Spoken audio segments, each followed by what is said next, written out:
為了讓女性做自己，展現自我，她需要機會和條件。奧列娜·澤連斯卡。當女性被要求做自己，選擇自己的道路時，她們通常會面臨兩個選擇：做母親還是發展事業；做賢妻良母，照顧年邁的父母還是發展自己的事業等等。而這種非此即彼的選擇，我們將長期持續下去，直到全社會理解平等的價值。第一夫人在2025年烏克蘭婦女代表大會上的講話中指出，今年烏克蘭婦女大會鼓勵有趣的思考，因為在我看來，最近這種表達比以前有更多且略有不同的內容。幾年前很流行自我發展的目標，成為更好的自己，提出了各種方法，從身體到心理、智力，但那似乎是在另一個現實中，戰爭以不同的方式強調了很多事情。其中，我們學到的最重要教訓是，即使只是做自己、捍衛自己，已經是一個巨大而且往往艱難的成就。沒有各種更好版本的壓力，而且每個人只要存在、生活、呼吸，就享有無可爭議的權利、生命、安全、自由和幸福。事實上，這就是烏克蘭國家正在為之奮鬥的，為了每個人做自己並保持自我的權利，保護我們的身份和個性。當然，在戰時，我們每個人為了自我保護而增加了許多責任，以至於自己的感情和慾望有時被掩蓋，不太明顯。每個女人都深有體會。比如，當我們在新聞中看到2025年會有更多女性企業家，現在每3個企業家中就有1個是女性，在 IT、農業或建築等領域。當我們看到女性改變職業語言學家、安裝太陽能發電站、掌握機床操作、教師組裝無人機、駕駛重型運輸，這是做自己，還是在環境和時代要求下犧牲夢想？每個人的答案不同。我希望，在大多數情況下，當一個人邁出大膽、有意識的一步時，他是在向自己靠近，發現真實的自我。做自己不是靜態的，它總是動態發展的。我們每天通過學習新技能，克服偏見和恐懼，實現自我並影響世界，來成為更真實的自己，並對自己和自己的力量充滿信心。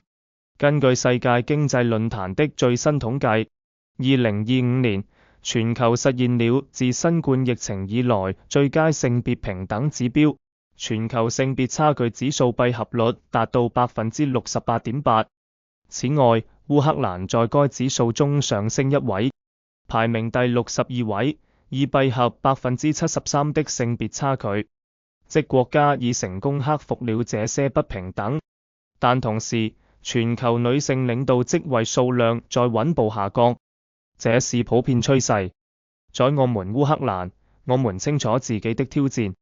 女性在國家和公共管理中仍是少數，男女薪酬差距依然存在。在大多數單親家庭，母親獨自承擔父母雙方的責任，這不僅僅因為戰爭奪走了許多父親，還源於根深蒂固的社會刻板印象。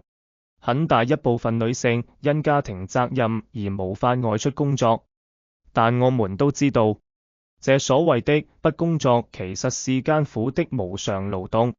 尤其是護理工作。不平等有許多定義，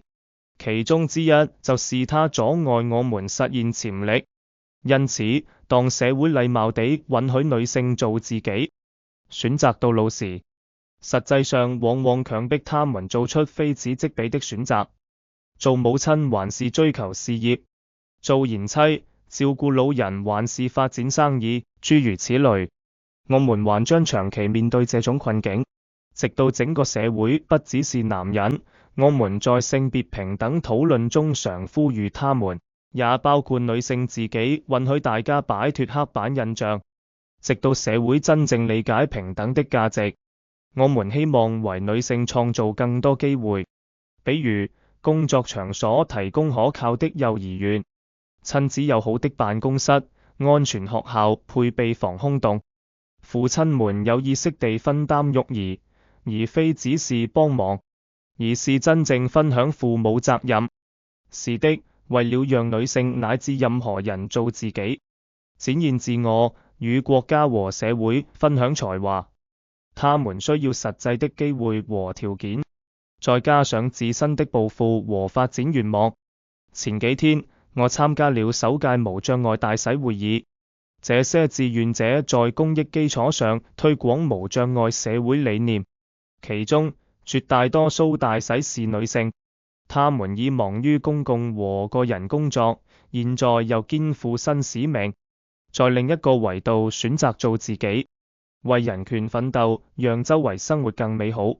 在任何境況下，保持人性就是做自己的另一種形式。男女皆不應忘記，但我相信我們烏克蘭人經過這些磨難，不會忘記。我們將在每種情況下做自己，堅強，實現自我，並保有仁慈。謝謝大家。